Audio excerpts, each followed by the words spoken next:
Have you ever thought to yourself, man, I only visit like 3 sites these days? No? Well, it's a very interesting thought. Most people who only use sites like YouTube, Twitter, maybe even, well, no, that's really only the sites people use nowadays. Do you use anything else? It can be hard to remember that once upon a time there used to be hundreds of sites people used, maybe 30 at a time. There was never one site that could fulfill all your needs. Each site had its own specific niche or audience that you, and only others like you, could find. Only specific sites were frequent in everyone's internet use. These were the popular sites. However, it's quite interesting that only some of them survived. Most of them are actually dead. Actually, the majority of them are dead. I find it fascinating that sites that were bustling with activity are now abandoned. Even the popular sites of that era are dead. It's like walking through a ghost town by yourself. Some ghost towns are renovated and some are stuck in that time period. So join me today as I explore some of the more notable sites of the graveyard of the internet. Let's start off with the site that used to be very popular. You're the man now, dog! You're the Man Now Dog was an extremely influential site at its peak. The site was a host of smaller sites users could create that consisted of looping GIFs, images, and text. Sounds boring, but many users got creative. Memes you may know such as Hamster Dance, What is Love, Doesn't Change Facial Expression, Tom Cruise Kills Oprah, and LOL Internet were started here. The unique limitations and bare bones features that users had to work with meant that to stand out, you had to make something truly funny and worthwhile watching. The downfall of the site really started to come with the deteriorating health of the owner, Max Goldberg, and also the actions of the users. Fads like the Moonman stuff started to bring the reputation of YTMND down. Eventually the toll of running a large website caught up with him and he shut it down, but later brought it back up. I never really used Miniclip. I was an addicting games type of person, but the impact of Miniclip cannot be understated. It, at one point, was the best place to find Flash games. Many infamous games were created and hosted here, like Bush Shootout.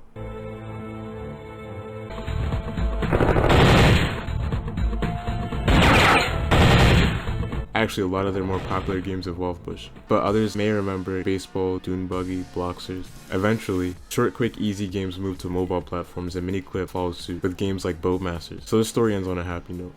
They seem to be doing very well, however, their main site is extremely dead, a remnant of what it used to be. Albino Blacksheep was the place to go if you wanted to watch something funny. It stood amongst Newgrounds and the newly launched YouTube as the premier content site. You may know the site for videos like the Ultimate Showdown. The site started as a way to promote Steven Lerner's band of the same name, Albino Blacksheep, but soon turned into a site for him to post his flash animations, rants, videos, etc. The site had its time in the sun, and then slowly started to decline in relevancy. It's still active today, and you can see users submitting their own videos to this very day. Myspace is definitely a site people did not expect to fall off. Everyone thought the site would be just as popular as Twitter and Instagram today, but as we all know, that is not the case. Certain events helped lead to that demise, but before that, Myspace at one point was the most popular site on the internet. Myspace is a better version of Twitter, which allows users to socially network and make profiles. It was also one of the first social media platforms to gain worldwide use, and it was only up from there. The site was acquired by News Corporation and peaked in 2008, beating Google for the #1 site on the internet. That's how big Myspace was. Everyone had a profile. It had a significant cultural impact not only on the internet but the real world. Eventually, problems started to emerge, mainly the shitty security they had in place. Facebook took over and the site would be hit with multiple controversies, like the fact that children were being easily exposed to pornography, and the multiple data leaks. By 2016, the site was dead. If you go there today, you'll only see news. Can Has Cheezburger is a site for those who like cute animals and memes. It was started in 2007 by Eric Nakawaga and Kari Unebasami. The site quickly caught on as who doesn't love cute animals and LOL humor, and would become one of the most popular sites on the internet. At its peak in 2007, same year it was created. It was acquired for $2 million and things would never be the same. Nothing really killed it, just the fact that people just moved on and forgot about it. Today, the site lives on as an Instagram page. Control-Alt-Delete is a very peculiar comic. Created by Tim Buckley in 2002, Control-Alt-Delete is a comic made by gamers for gamers. Inspired by Penny Arcade, the comic is the usual...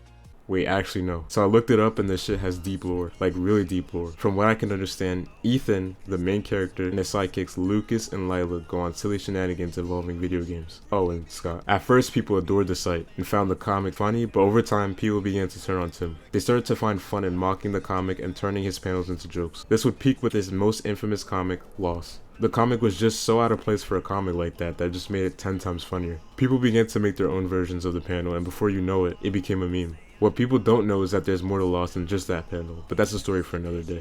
Nothing much will come out of the site other than that. It's still live today, still ongoing. eBaum's World started in 2001 as just a simple site where memes could be posted. It soon blew up and gained huge traction, worldwide traction. The issue came with the fact that they didn't really start any memes, but they were just posted. Not posted, but stolen from other sites like YTMND and Albino Blacksheep. These sites got so mad that they started to threaten and rightfully call out eBaum, the owner of the site. This would result in DDoS attacks and legal threats until eBaum apologized and removed the stolen content. Despite all of this, the site was extremely popular and was bought out for a record 70 million. The site had a slow but eventual death and is now owned by Literally Media, which turned the site into this. Probably one of my favorite sites on this list. $1 Million homepage is pretty self-explanatory.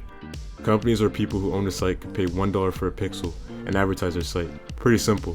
What makes it my favorite though is how creative people got. Remember, you're competing with numerous companies and businesses who could easily trump you, so you had to think outside of the box. This site was popular for a short while, gaining media attention and news coverage, and then it just died. It had a very short-lived peak.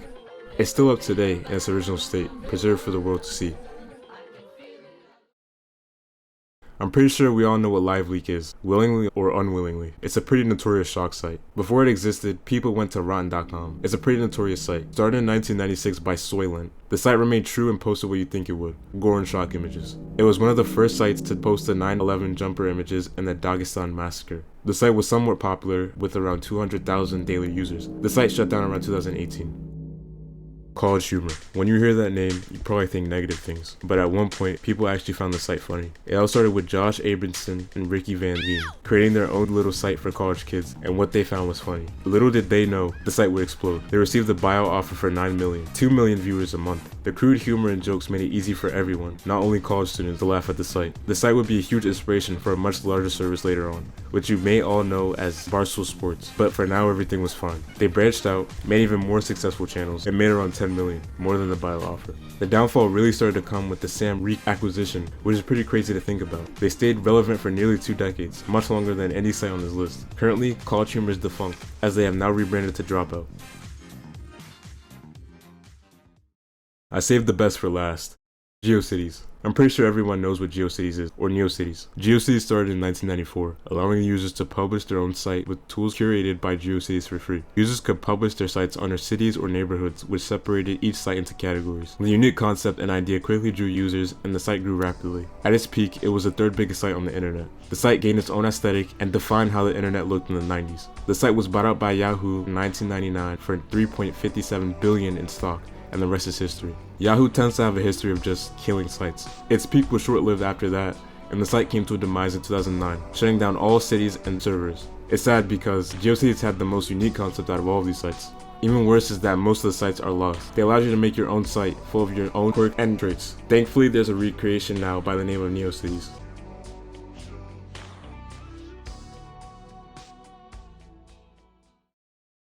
There's a lot of sites I didn't mention that deserve their own spotlight, but maybe I'll make a part 2 to this video. What I find most interesting while researching these videos is how dead the internet feels with all these sites gone. A lot of personality has been stripped from the internet. It's such a phenomenon that it has an official name, the dead internet theory, and I honestly believe it's true. I do believe the internet mainly consists of bots, because if it didn't, a lot of sites like YTMND would still be popular, maybe even Myspace.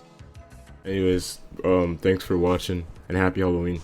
I finally reached like 1.1k, which is pretty awesome, so thanks everyone. Now I don't really have much to say, I gotta go study, so I love all of you. Bye bye.